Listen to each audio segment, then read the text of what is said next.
Soalnya kan gini Mbak, saya minta respon dulu dari Mbak Umi. Itu yang nggak paham satu orang atau lebih atau bagaimana gitu? Ada beberapa anak yang belum paham. Ada beberapa anak ya. Berarti kan tidak semua anak dalam satu kelas itu tidak paham.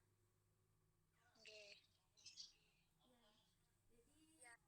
Jadi kalau sudah pengajarannya tepat, sudah efektif, alokasi waktunya sudah efektif, kita sudah maksimal. Kemudian ada beberapa anak satu atau dua yang tidak paham, kita jangan menunggu ya yang tidak paham, karena kasihan yang lain nggak bisa nambah materi. Jadi jangan menghambat anak ketika dia bisa, dan jangan menunggu anak yang benar-benar tidak bisa.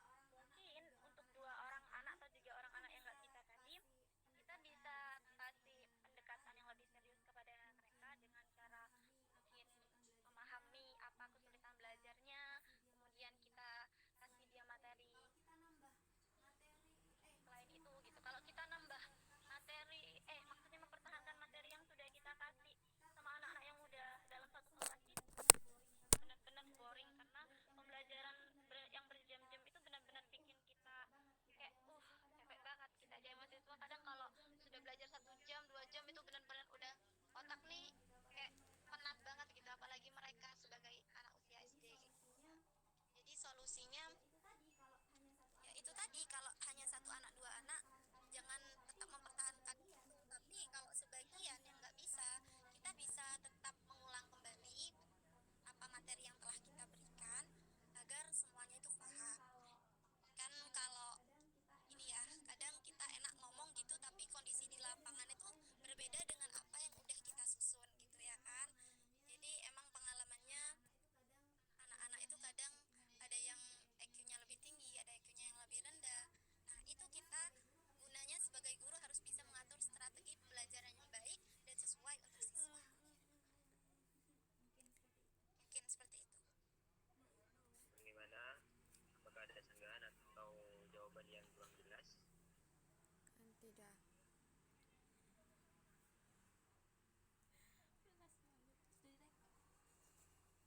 Udah.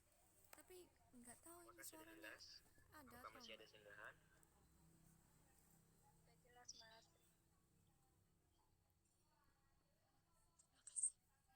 Baik, terima kasih.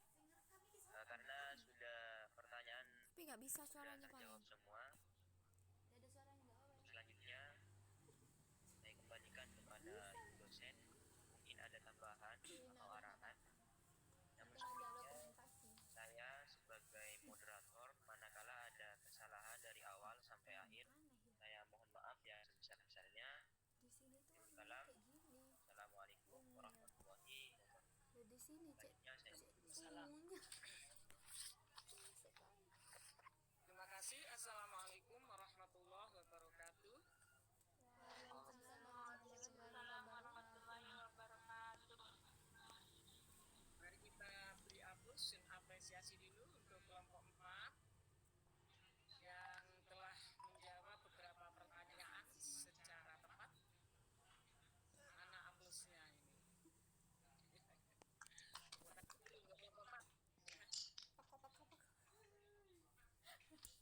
Ya, alhamdulillah beberapa pertanyaan ini sudah terjawab.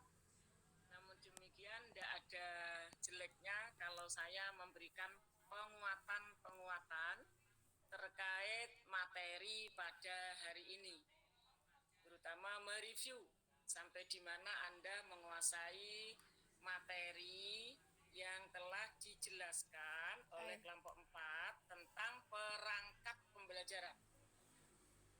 Apa itu perangkat pembelajaran? Salsa Amanda.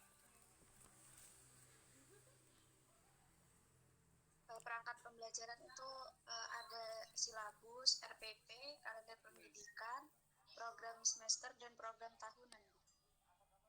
Ya, kalau pertanyaan saya apa itu perangkat pembelajaran, sama enggak? Apa saja yang termasuk dengan perangkat pembelajaran, sama enggak? Beda, Bu. Silakan Warendatul Fitria, koordinator. Kalau saya ngomong apa tuh perangkat belajar, berarti kan maksudnya apa sih perangkat belajaran itu? Tapi kalau tadi kan Mbak Timo, ya hilang.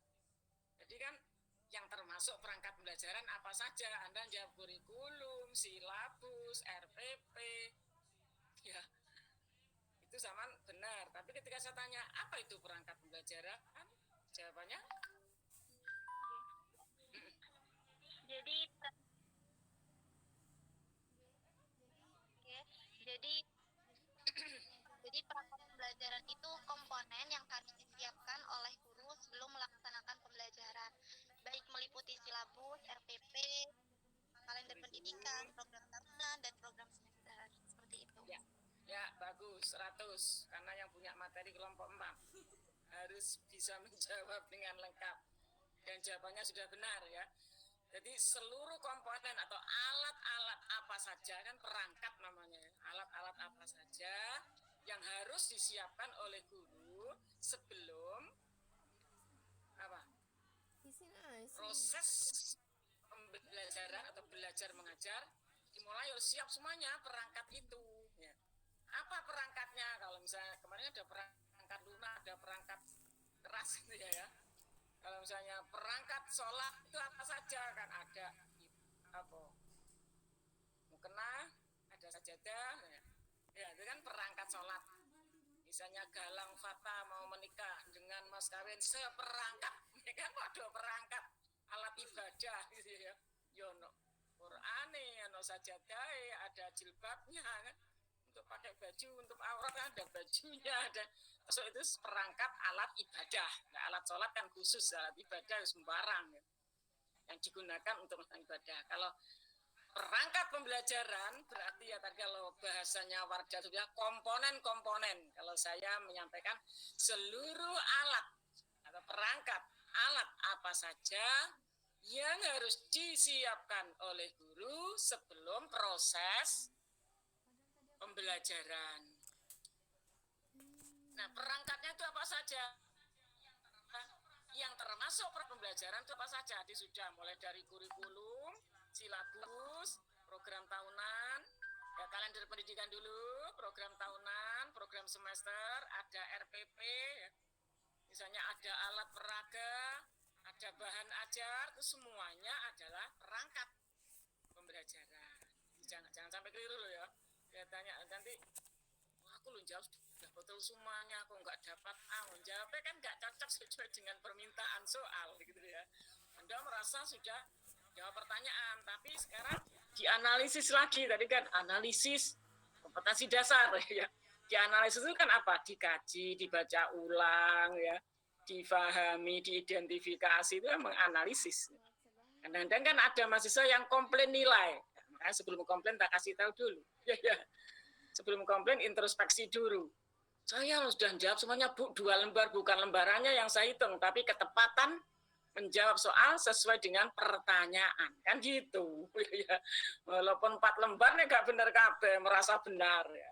Itu biasanya mahasiswa gaya lah ngono. Kalau saya jawab gampang aja. Bisa kalau minta dirubah dari B menjadi E. Atau dari A menjadi C. Berubah itu sudah ya. Ya, daripada malu ya. Makanya sebelum komplain nilai, cek dulu semua tugas sudah dilaksanakan, kehadirannya apa sudah 100% ya. Saya tuh tidak sulit mengeluarkan nilai. Kalau semua unsur itu sudah dilaksanakan dengan baik, ngapain nggak harus saya beli A atau A+, kan gitu. Ya. Nggak usah sulit-sulit, saya tidak ingin mempersulit. Ya. Ya, semua anak saya ingin punya prestasi yang baik semuanya. Ya. Asalkan tadi itu, semua komponen, semua unsur yang terkait dengan penilaian harus dipenuhi, termasuk kehadiran. Video dimatikan, kamera dimatikan, ditinggal lapo. Saya kan nggak tahu. Yang saya lihat ya yang wajahnya kelihatan. Makanya gini ini tak screenshot. Yang begini saya screenshot. Kadang kan tak kirim ke grup. Yang hadir dengan penuh fokus belajar atau hadir dengan hanya menghidupkan HP atau laptopnya tanpa mengikuti dengan baik. Nah, kan mengapa apa di kontrak itu, kontrak pembelajaran semuanya harus on, kemudian kamera dihidupkan, itu kan untuk antisipasi. Karena apa? Tidak offline, saya tidak ketemu langsung ya. Kemudian temannya presentasi menjelaskan, kemudian ditinggal, ada yang bikin bunga, ada yang sambil tidur-tiduran. Nah, ini kan bahaya. Ya. Ya, kemudian tadi ada pertanyaan, ya perangkat pembelajaran, karena kita sekarang kan bahas tentang perangkat pembelajaran. Nah, sebagai seorang guru, saya kan bukan kepala sekolah, ngapain harus belajar perangkat pembelajaran? Isinya tentang kalender pendidikan, ada program tahunan, program semester, ya. Itu semuanya harus Anda kuasai. Nah, tadi kan ada yang ngomong, ngapain harus kerja 2 kali, udah bikin silabus lengkap, tetapi harus bikin RPP tadi loh. Di kelompok ini sudah menyampaikan, kalau silabus itu salah satu produk pengembangan kurikulum yang isinya garis-garis besar. Nanti kan belum rinci, ya. Garis-garis besar materi pelajaran, kegiatan pembelajaran, dan penilaian. Kalau garis besar sama enggak dengan rincian yang ada di komponen RPP, kan enggak sama.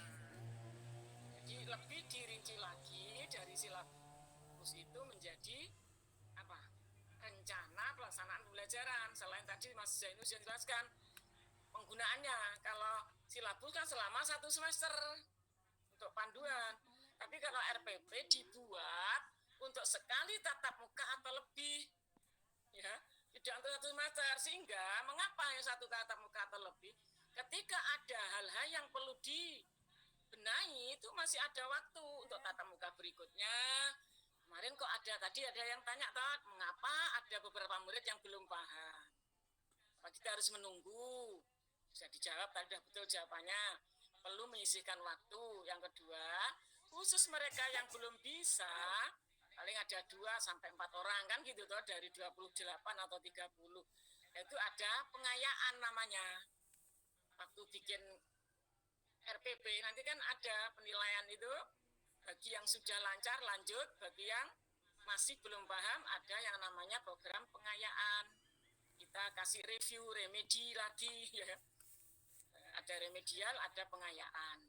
Yang remedi ini yang kita merasa butuh memperhatikan 4 orang atau 2 orang itu, kita kasih tugas sesuai dengan mana mereka kemarin yang belum paham. Kan nggak mungkin kalau misalnya dalam satu materi telah kita jelaskan terus nggak paham belas. Berarti kan yang perlu tanyakan muridnya, bukan gurunya. Kalau udah gurunya 90% muridnya paham, ada yang 10% nggak paham, itu apa? Berarti kan ada beberapa murid yang perlu perhatian. Mungkin dia nggak fokus, apalagi sekolahnya daring, gitu ya. Bisa jadi pada saat daring dia juga nggak serius, nggak fokus, sehingga akan berbeda dengan temannya. Tadi ya beberapa pertanyaan tadi. Jadi di silabus memang belum detail. Jangan Anda bilang ngapain harus bikin RPP kerja 2 kali ya. Jadi semua perangkat tadi kan saling berkaitan. Kita bikin silabus, program semester, tahunan, semuanya berangkat dari kurikulum. Kalau kurikulumnya kita kan nggak bisa kelas 2, misalnya kelas 2 SMP, misalnya mata pelajaran PAI dan budi pekerti, dihitung KD-nya ada berapa, misalnya ada 40 KD misalnya, kita bagi setahun ada 40 KD, mana KD itu yang butuh waktu, jadi kan perlu pendalaman yang lebih lama, berarti itu waktunya di kalender pendidikan kan menghitung pekan efektif. Sama yang pertama dilakukan kan menghitung pekan efektif dulu, kalender pendidikan dibuat, baru kemudian apa yang program tahunan, program semester, ada silabus.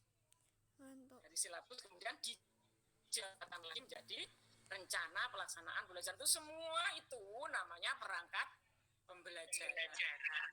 Nah, jadi bukan terus lagi tadi ada yang penyederhanaan. Itu kan dalam rangka darurat COVID ya. mulai COVID itu kan Mas Karim, Mas nanti Makarim mengeluarkan edaran kan, surat edaran tuh, bukan undang-undang. Undang-undang kan nggak bisa istilahnya kan sudah pokok ya. Kalau surat edaran kan itu lebih fleksibel, nanti suatu saat sudah nggak COVID lagi, kembali membuat komponen perencanaan yang lengkap. Oke. Jadi itu namanya kan RPP yang disederhanakan. Tadi yang Saman bilang bersifat efektif, efisien, berorientasi kepada siswa atau peserta didik. Jangan Saman memahami karena berbelit-belit, karena memakan waktu yang banyak sehingga persiapan guru habis untuk RPP. Salah Saman kalau begitu. Bahkan RPP itu adalah kewajiban guru, bukan hanya sekedar administrasi ya. Ini kewajiban. Makanya dari awal, kalau nggak siap jadi guru, jangan jadi guru. Kalau nggak mau buat RPP, nggak mau melaksanakan penilaian, ojo jadi guru. Nanti murid jadi korban. Jadi memang guru itu memang tuntutannya banyak, tapi pahalanya juga banyak, gitu loh ya. Jadi jangan Anda membiasakan menjawab itu berbelit-belit, memberatkan guru, makan waktu banyak. Kalau orang tutus terbiasa tertib, disiplin, setiap mau ngajar buat RPP, yang sering itu kan guru borongan, malas untuk buat RPP ya. Sehingga waktu ada pengawas itu baru bingung buat ngerapel. Lah, itu masih sering muncul, karena itu loh yang perlu Anda teliti. Jangan bikin skripsi bola atau judul bodoh setiap tahun mesti muncul itu. Yang seperti itu nanti ketika Anda PLP, ini kok banyak kasus guru-guru nggak bikin RPP, kenapa ya? Itu kan berarti kan antara yang seharusnya terjadi dengan yang sudah terjadi kan ada gap, ada tidak seimbang. Kewajiban guru itu adalah membuat RPP, sementara banyak guru yang tidak membuat RPP. Inilah yang perlu diteliti, itu namanya gap, ada kesenjangan antara yang seharusnya dengan yang terjadi. Itulah Anda menetapkan fokus penelitian. Jangan nggak tahu judulnya, nggak tahu masalahnya, buatlah judul sehingga harus bolak-balik gitu ya. Sehingga harus merubah lagi karena nggak tahu seharusnya apa yang dilakukan. Enggak, ini judul-judulan. Jadi ketika sekarang kan harus ke dosen wali untuk Saman koordinasi, bukan penentunya, tetap Prodi, koordinator Prodi, tapi mahasiswa membuat konsep minimal 3, ditunjukkan dulu pada bapak ibunya, mengarahkan, membimbing ya. Bukan menetapkan dan bukan memarahi.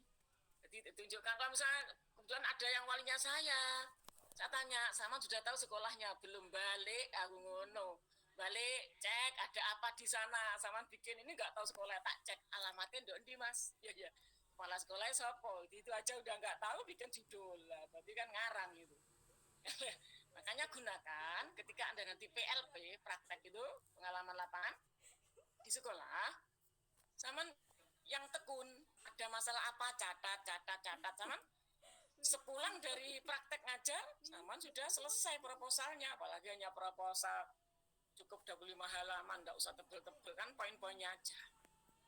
Hasil LP selesai, proposal selesai, pulang itu ya. Ketika PPL kan tidak semua sekolah ketat harus setiap saat berada di tempat, kan enggak. Memang harus ada aturan gitu. Buatlah waktu itu untuk nyicil, buat proposal penelitian sesuai dengan prodimu ya. Prodi PAI ngeluantur kenakalan remaja di desa ini, bagian pendidikan luar sekolah. Kamu makan data mah? Ya sama gini nih, ada kurikulum sih nggak beres, ada guru-guru yang seharusnya begini jadinya begini.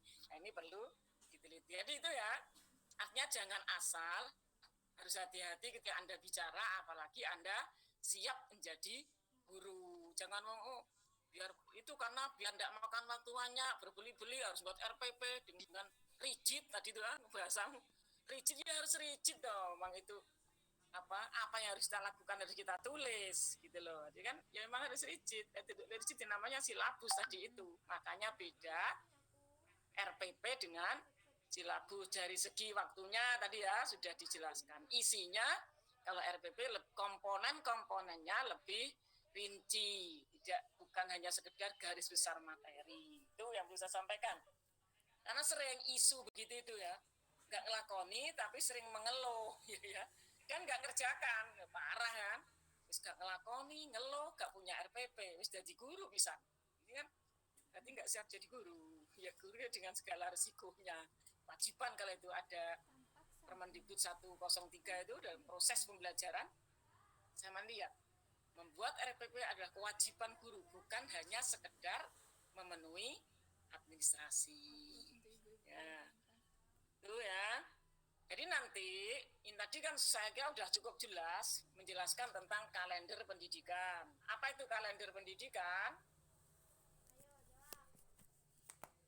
Ini kan saya mereview tadi yang dibahas hari ini ya, perangkat pembelajaran. Satu misalnya ya, tentang kalender pendidikan. Apa itu kalender pendidikan? Ayo audien, jangan yang punya materi harus paham, sudah paham. Apa? Siti Sopiha. Yang tanya dia, Aman tanya apa tadi? Sekarang saya tanya. Apa sih kalender pendidikan? Apa itu kalender pendidikan? Pendidikan apa itu silabus? Apa itu perangkat pembelajaran? Terus betul-betul di luar kepala ketika kita mau bikin RPP. Apa? Perangkat pertama yang harus ada adalah kalender pendidikan. Apa itu kalender pendidikan? Kaldik biasa anak itu. Pengaturan waktu dalam kegiatan. Siti Sobiha yang saya tunjuk. Iya, Pak. Jawab. Kalender pendidikan adalah pengaturan waktu dalam kegiatan proses belajar mengajar selama 1 tahun ajaran. Kalender kan juga bisa mencakup permulaan tahun ajaran baru, waktu pembelajaran efektif, minggu efektif dari belajar, dan juga hari libur. Ya, ini itu ya, kalender pendidikan, nama aja kalender ya. Nama kalender ya. Apa? Isinya ya tentang rincian ya, pengaturan waktu apa? Dalam kegiatan belajar mengajar selama 1 tahun pelajaran. Karena istilahnya bukan tahun ajaran, tapi tahun pelajaran. Apa saja yang harus diurai di situ? Kalau kita mau melaksanakan kegiatan belajar, otomatis menghitung dulu, ya. Pekan efektif. Misalnya saya lihat Maret, minggu pertama itu ada tanggal merah. Minggu, kemudian Kamis, Minggu itu libur nasional kan ya. Kemudian Kamis ada tanggal merah tanggal 3. Nah, karena itu pada saat kita membuat kalender pendidikan, peganglah kalender Masehi itu. Sehingga kita bisa ngecek, dicentangi, dibunderi yang libur, ya itu kan berarti kan tidak efektif. Dihitung dulu yang tidak efektif, kemudian yang efektif, dan baru kemudian sama bikin kalender. Minggu pertama apa yang KD mana yang harus diselesaikan. Makanya tidak sama per KD itu butuh waktunya. Apa? Ngisi waktunya. Misalnya karena Anda merasa ada KD tertentu yang itu pendalaman materinya cukup lama. Maka butuh waktu 3 tatap muka itu khusus bahas itu misalnya, atau sekian menit. Efisiensi waktunya itu harus kita hitung. Makanya yang harus dipunyai adalah kalender akademik yang sudah terisi alokasi waktu dalam 1 tahun ada berapa yang efektif. Ya. Nah, ini nanti saya minta masing-masing supaya kita nggak hanya paham, ngerti, tapi mampu mengaplikasikan. Saman harus bikin, nanti setelah ini ya, setelah pembelajaran ini di rumah, kan ada waktu seminggu. Bikin kalender pendidikan, Saman boleh nyontoh, tapi tahu ketika menulis, oh ternyata begini, ada tanda hijau ini berarti hari efektif, oh minggu libur nasional, berarti kan nggak diisi dengan kegiatan. Ya. Itu nanti Saman tuh boleh pinjam, tapi jangan pinjam yang lama. Pinjam kalender pendidikan yang tahun pelajaran 2021-2022. Kan ada ganjil, ada genap. Sekarang itu masuk ganjil. Nah, enggak apa-apa, yang sekarang masuk genap ya, semester genap. Sama kan, sana mulainya Juli, Agustus, September, Oktober, November, Desember kita juga hitungan podo. Nah, dah Tolong dicatat. 1, Saman harus menyiapkan tugas pertama membuat kalender pendidikan. Setelah tahu hari efektif sekian jam dalam setahun tahun pelajaran itu, maka buatlah program tahunan. Hitung kompetensi dasarnya untuk kurikulum PAI dan budi pekerti ada berapa KD? Setahun ada 46 KD misalnya. Bagilah, setelah Anda tahu KD ini butuh waktu sekian, KD ini waktu sekian. Nanti saya bagi yang semester pertama ganjil itu berapa KD. Yang semester genap itu berapa KD. Nanti dirinci lagi di KD itu harus muncul apa? Indikator pencapaian kompetensi. Jangan kalau semuanya IPK kan indeks prestasi kumulatif. Kalau IPK dalam istilah RPP adalah indikator pencapaian kompetensi. Jadi kan kompetensi dasar itu perlu dicapai dengan merinci. Ada indikatornya untuk menuju tadi misalnya kompetensi dasar tentang sholat berjamaah itu kan masih umum. Sudah mengerucut tapi masih belum rinci. Sholat berjamaah itu nanti kita bikin untuk mencapai kemampuan paham tentang sholat berjamaah, maka kita harus membuat indikator. Sholat berjamaah itu apa saja? Sekarang menjelang Ramadan ada sholat taraweh, kan tidak semua bisa dijamaahkan, ya toh? Ada sholat fardu berjamaah, ada sholat apa lagi? Duha. Yang secara umum kan sholat taraweh berjamaah. Nah, itu kan nanti muncul nanti sholat berjamaah itu apa saja. Atau kalau sholat sunnah misalnya, sholat sunnah berjamaah, sholat sunnah apa munfaridan ya sendirian. Itu kan rincian sudah. Itu sudah butuh IPK, indikator pencapaian kompetensi. Jadi harus sudah dirinci oleh guru. Ketika mau sholat berjamaah ini kan masih umum. Sholat jamaah sing endi? Sholat Idul Adha, Idul Fitri kan jamaah semuanya. Nek sampean pingin anakku, anak peserta didik mampu menjelaskan tentang sholat berjamaah Idul Adha. Nah, itu sudah KD, dari KD dirinci menjadi indikator. Nanti materinya ya Anda setelah indikator Anda buat materi ini apa? Ya menjelaskan makna sholat Idul Adha, menjelaskan apa? Cara-cara melaksanakan sholat Idul Adha kan sudah mengkhusus. Ojo ngomong Idul Fitri ketika sudah masih menjelaskan Idul Adha. Ya jelas ya. Jadi itu jangan disamakan antara silabus dengan RPP ya. Ketika buat kita RPP panduannya adalah silabus berangkat dari kurikulum kan. Jadi semuanya itu terangkai ya, nggak bisa dipisahkan. Tapi jangan Anda jawab ngapain harus buat lagi 2 kali kerja ya, nggak bisa jadi guru ya.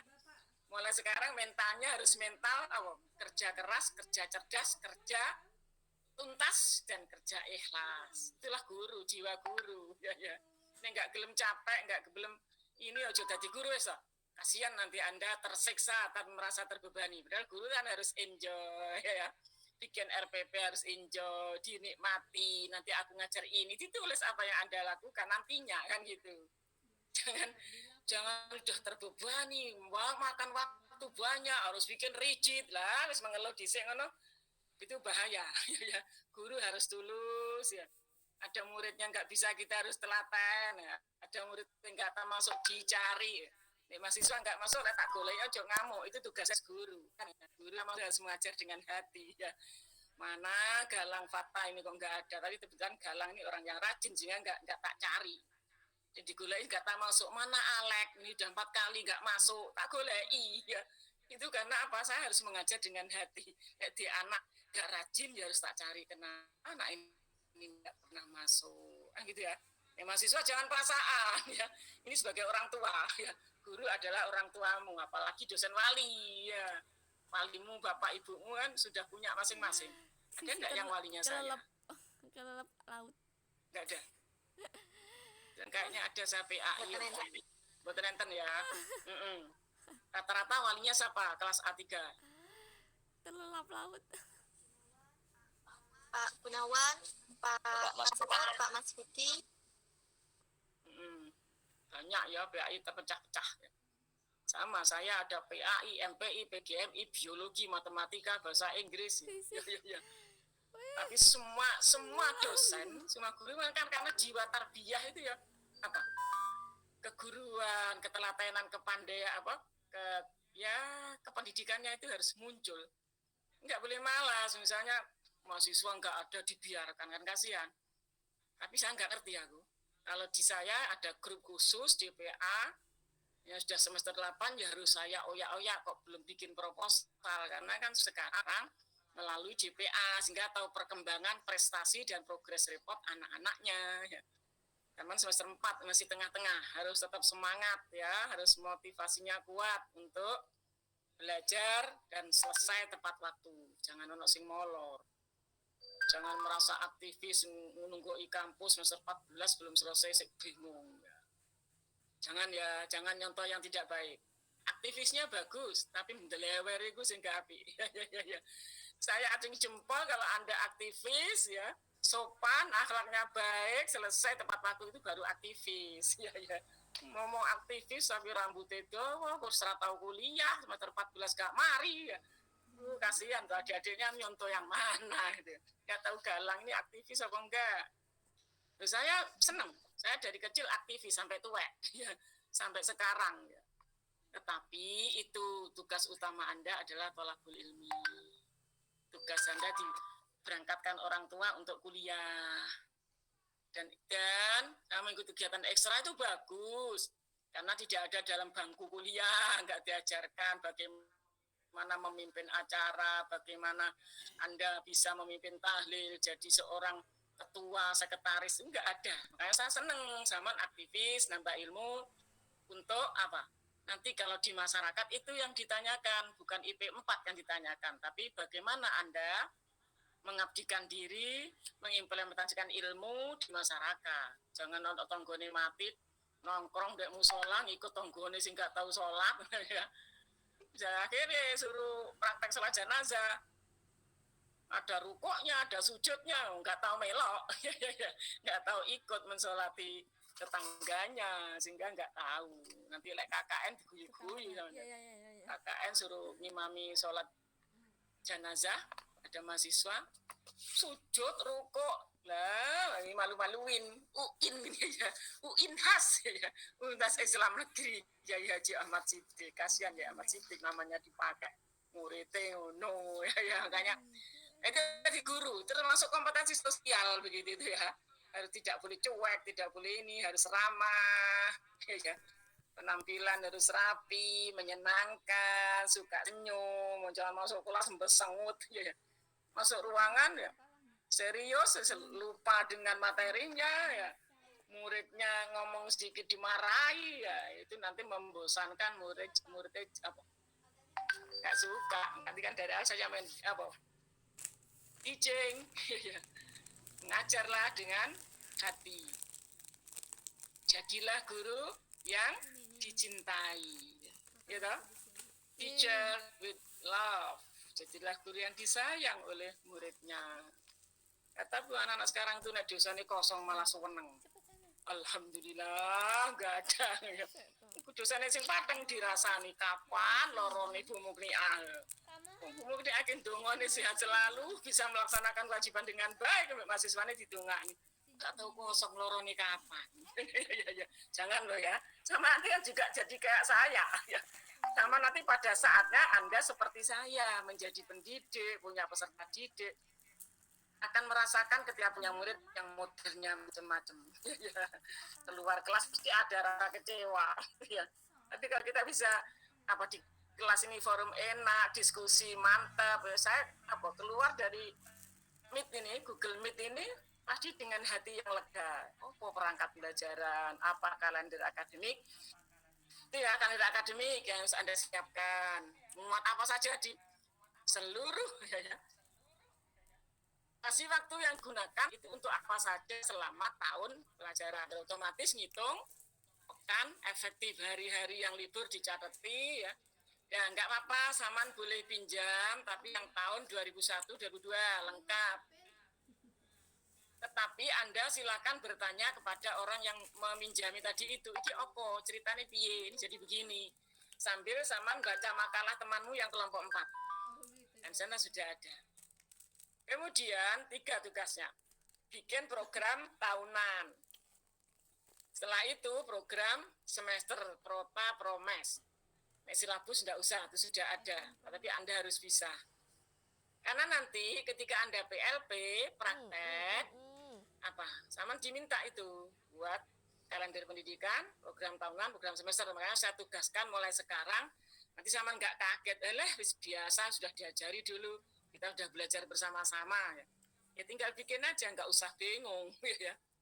Apalagi nanti ketika micro teaching, yang semester 6, Anda juga disuruh itu, bikin kalender, terutama RPP untuk micro teaching. Jadi nanti tugasnya setelah PPL praktek ngajar itu, kalender pendidikan, program tahunan, program semester, plus 6 RPP tatap muka praktek, plus 1 RPP untuk ujian. Itu biasa, rutin untuk pedoman pendidikan, untuk PLP. Jadi yang ini perangkat pembelajaran, kalender pendidikan, semuanya itu bagian dari perangkat pembelajaran. Tadi apa saja? Kurikulum, kalender pendidikan, silabus, program tahunan, program semester, RPP, bahan adat, media, itu semua adalah perangkat pembelajaran.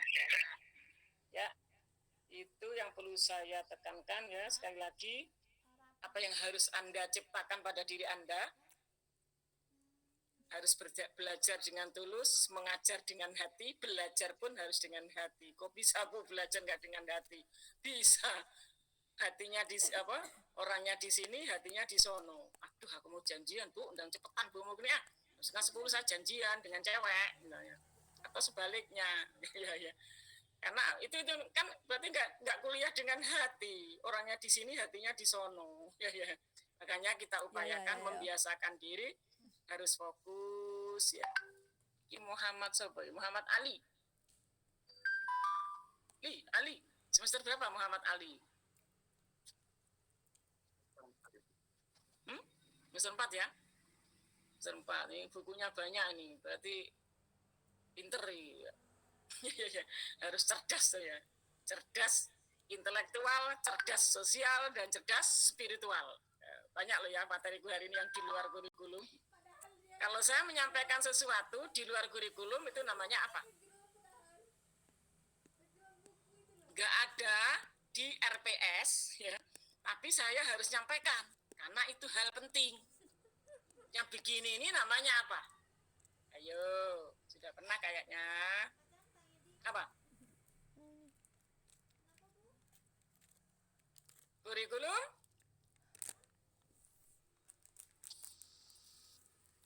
Tersembunyi. Kan dalam kurikulum ada hidden kurikulum. Ya kan sama terima mata kuliah kurikulum, pengembangan kurikulum. Ya. Selain ada kurikulum yang sudah rinci ditetapkan, maka guru di dalam kelas sama nanti juga begitu. Di kelas sama kan sudah bawa RPP. Tapi setelah mengajar ternyata ada hal-hal yang penting yang harus Anda sampaikan kepada anak Anda. Oh, sekarang masa-masa begini, anak-anak harus hati-hati, jaga kesehatan. Kan enggak ono dalam kurikulum, tapi harus kita sampaikan ketika proses itu. Ini namanya hidden kurikulum. Kurikulum tersembunyi. Kurikulum yang tidak tersurat atau tersirat di dalam rancangan itu, tetapi adalah ada materi yang harus kita berikan. Itu namanya hidden kurikulum atau kurikulum tersembunyi. Sama halnya gini. Kalau dulu orang ngajar kan tanpa harus pakai LCD, tanpa harus laptop, jalan. HP kalau dulu. Kayak saya ini kan orang-orang zaman dulu, ya. Mengajar sudah mulai model lama sampai model sekarang. Saya harus ngikuti, ya. Makanya ketika saya ngajar micro teaching, itu saya nyampaikan, Anda ini guru harus tahu soft apa kemarin Ada soft, ada hard. Ya. Hard skill dan soft skill. Itu harus dimiliki oleh guru. Kalau hard skill misalnya, Anda calon guru, harus tahu laptop itu penggunaannya apa. Bagaimana menyambungkan LCD ke laptop. Ini kan perangkat keras. Ini kan apa? Hard skill ya. Hard skill. Tapi guru harus mampu juga memiliki soft skill. Misalnya Mbak Indah Zahrotul, kebetulan hidup di sebuah desa. Mbak Zahrotul minta tolong, besok di sini ada acara apa? Nisfu Sa'ban misalnya ya. Acara Nisfu Sa'ban. Mohon Mbak Indah jadi MC ya. Apa jawabannya Indah? Loh, saya bukan jurusan MC. Saya bukan jurusan MC, aku nggak bisa suruh jadi MC. Boleh nggak? Mahasiswa ngomong begitu. Apalagi mahasiswa UIN. Nggak bisa. Masyarakat mandang Anda orang yang serba siap. Serba bisa. Ya. Maka tadi saya bilang, jadi aktivis itu belajar untuk itu. Yang tidak ada dalam kurikulum. Ya. Ketika Anda ikuti acara, kan ada MC. Dengarkan, catat, satu saat Anda akan praktek itu di masyarakat. Ini hidden kurikulum, begini saya sampaikan. Mesti, nanti sama misalnya, penyerahan mahasiswa PLP di Madrasah Aliyah Darussolah. Kalau saya di PL-nya, siapa MC-nya, siapa perwakilan sambutan dari mahasiswa. Anda harus menghubungi kepala sekolah, namanya siapa yang jadi MC, yang akan berikan sambutan. Kalau kepala sekolah ada, saya ngatur begitu, saya ini sebagai apa? Di dalam acara.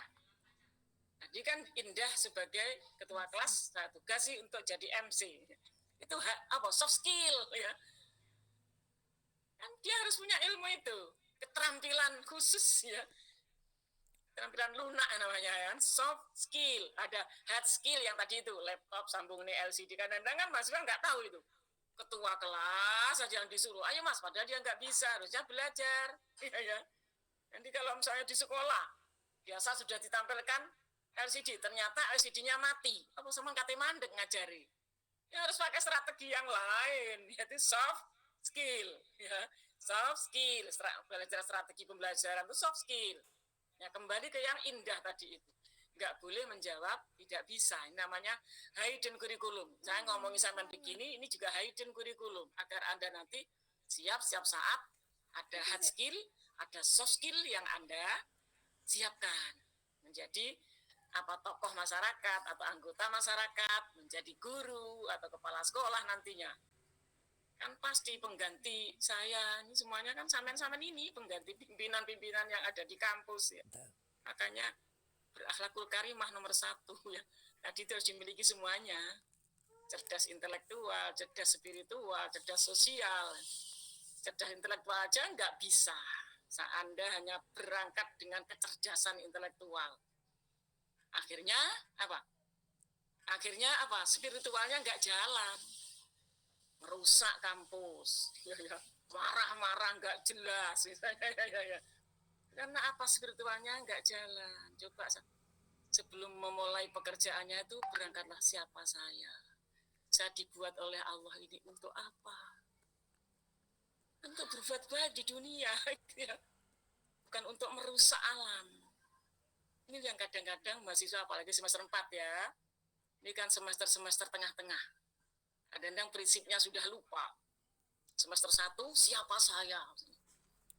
Gak mau diganggu, saya harus fokus, saya ya. Semester 4, mulai wis lirik galang ini. Siapa dia? Semester 4 kok belum punya saya ya Bu. Siapa dia? Mulai lirik wis. Gak apa-apa lirik koncone yang baik-baik. Semester 7, udah mau lulus. Aduh, belum punya pasangan aku. Akhirnya ngomongnya dirubah lagi. Siapa saja? Ya. Sembarang digowo. Ya. Jangan, tetap pegang prinsip. Ya, kita harus punya prinsip. Jadi, nah itu makanya 3 terus jalan. Apa tadi? Kecerdasan intelektual, spiritual, dan sosial. Ya.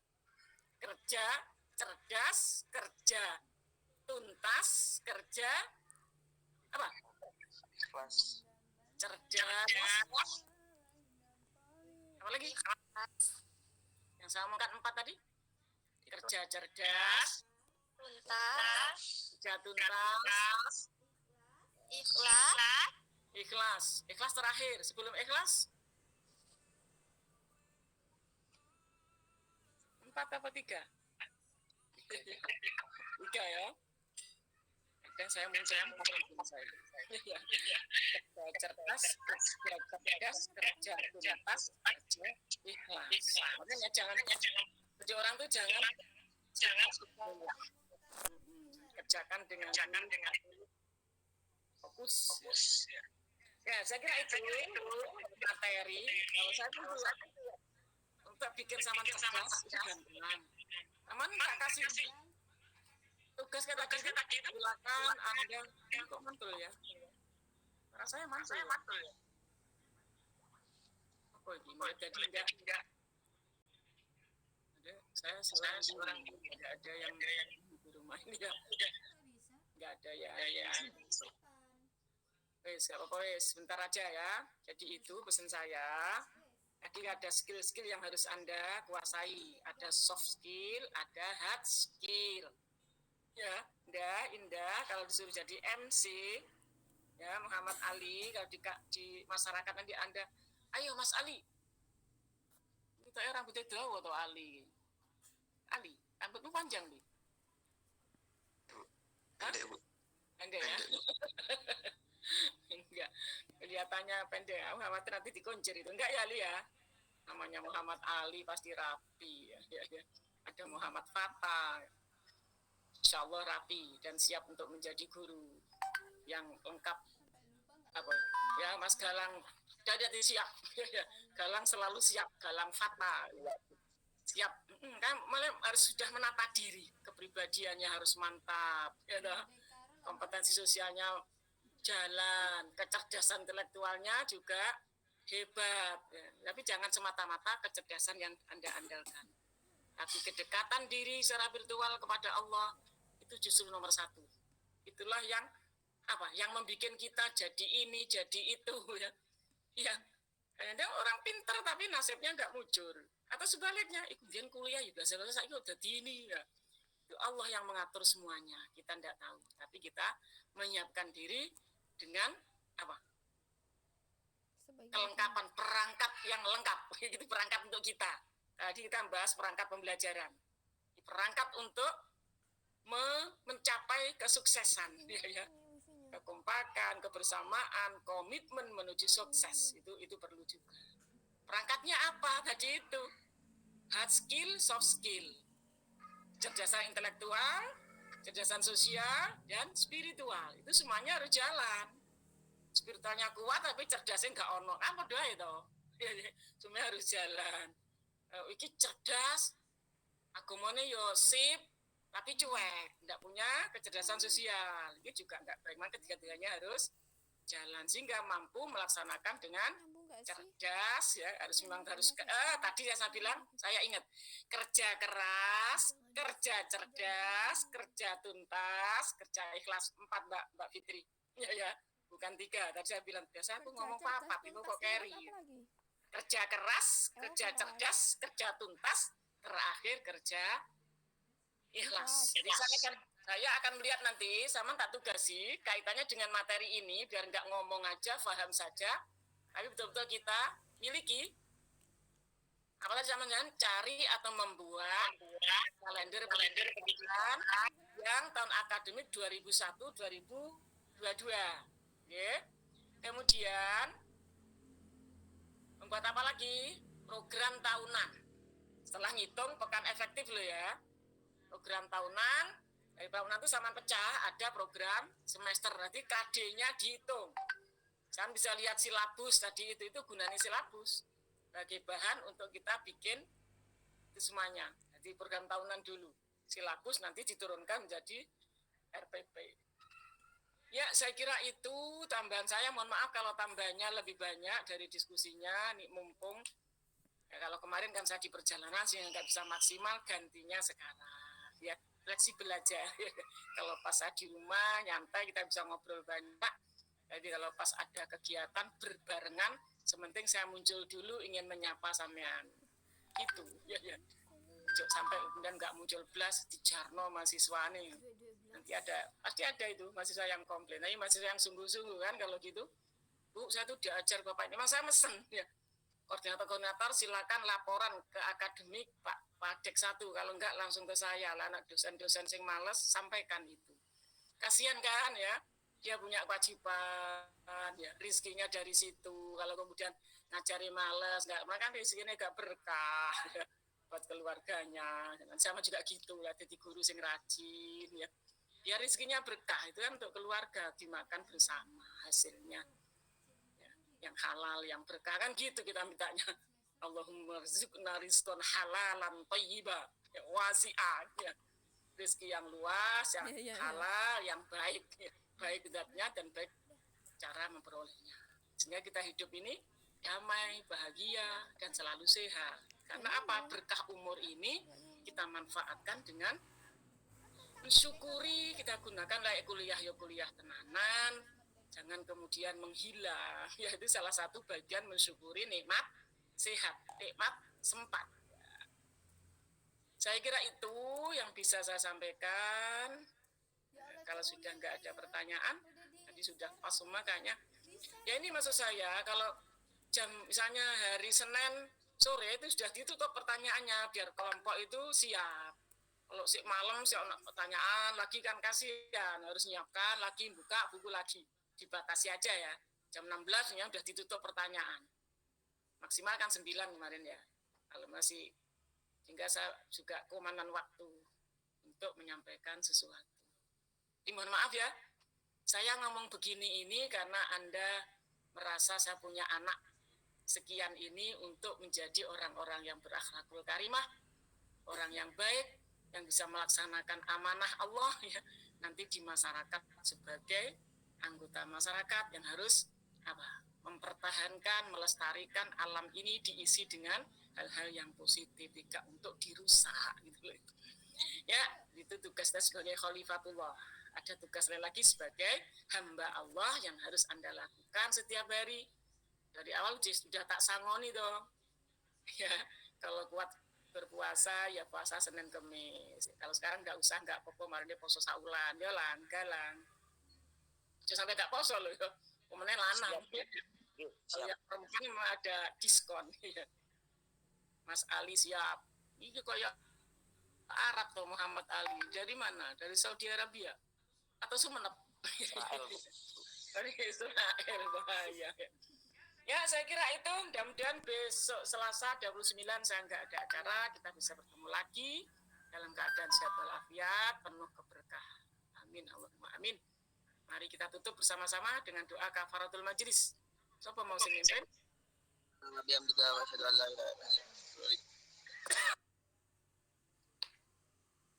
Yuk, subhanakallahumma bihamdik asyhadu an la ilaha illa anta astaghfiruka walhamdulillahirabbil alamin. Wassalamualaikum warahmatullahi wabarakatuh. Oh iya, lupa warahmatullahi wabarakatuh. saya panggili dulu untuk mereka daftar hadir. Selain sama sudah ngisi di sister toh? Nah, saya biar hafal. Terus nanti kalau saya boleh usul dan Saman mau atau yang mau ingin sebelum UTS pertemuan ke-7 dah ya, sekarang kan ke-5, ada ke-6, ke-7 itu kita offline untuk klarifikasi tugas-tugas tadi itu kita praktekkan. Kalau punya pertanyaan atau unek-unek, aku nggak bisa Bu, ini caranya gimana? Nggak apa-apa, nanti di satu pertemuan UTS, sebelum UTS, satu pertemuan setelah UTS nanti mungkin ada beberapa waktu yang kita sisihkan. Kita punya ruang di 501 ya. Bisa, jadi saya tidak memaksa bagi yang nggak mau. Jadi koordinator kelas Wardatul Fitri ya, kita sisihkan satu kali aja untuk offline klarifikasi tugas tadi. Kalender akademik, kota, kemudian tahunan, dan promes program semester sama kerjakan. Nanti ketemu di pertemuan ke-7 ya. nanti kita ketemu di sana di 501 kayaknya. Lihat aja di sister kan ada kelas yang disiapkan untuk kita. Dan itu boleh digunakan. Maksudnya biar jelas gitu loh, nggak ngawang ya. Dan saya juga biar lebih kenal, lebih tahu wajah-wajahnya ya. Muhammad Fattah Hidayat ada? Apa? Nggak ada. Nggak ya. Ahmad Siddiq, Zal, Nur Hakiki. Itu kelas A1 kan yang enggak. Oh, ya biru-biru. Nah, menurut Dilik. Belum cari ke 100 selesai. Kenapa? Ya, kelas A3. Kelas ya dulu. Kelas A3 masuknya setengah 6. Ya, ya. Sehingga saya bisa ikut rapat, ikut ini. Ya maaf, Ria Septia Dewi, ini benar baru benar ini A3. Tidak ada. Siti Robina, dulu waktu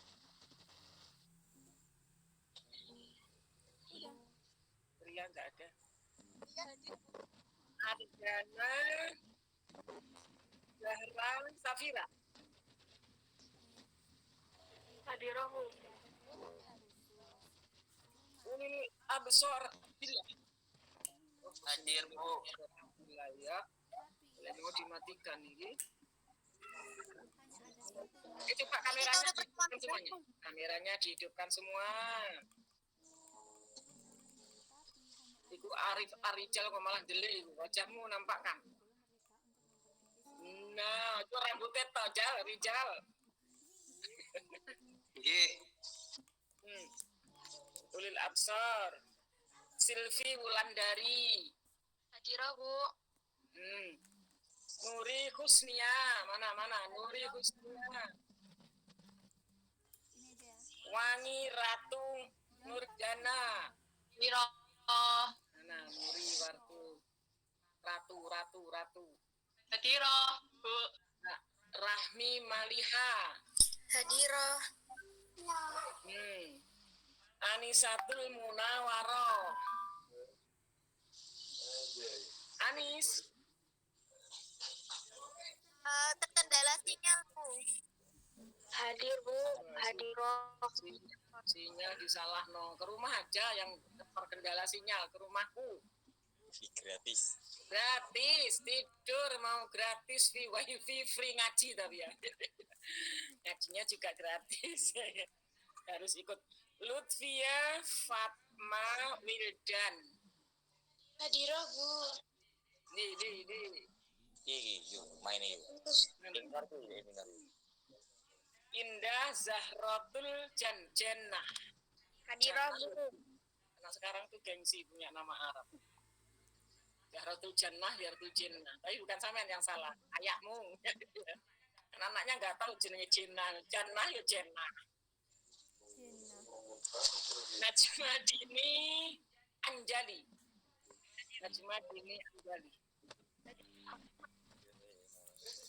Langgeng Purwo Indarjit. Aku kok nggak pernah lihat foto nih. Hadir, Bu. Mana Langgeng. Hidup Gandeng. Anissa Nuril Huda. Cowok. Hadirah, Bu. Perempuan, Bu. Perempuan. Anak Nuril Huda aja. Rizka Nurul Hakiki. Hadirah, Bu. Ini semua di rumah ya. Dewi Khalifatun Nisa. Hadirah, Bu. Arijal Gunawan. Dosen Hadir, Bu. Putri Alifah. Putri.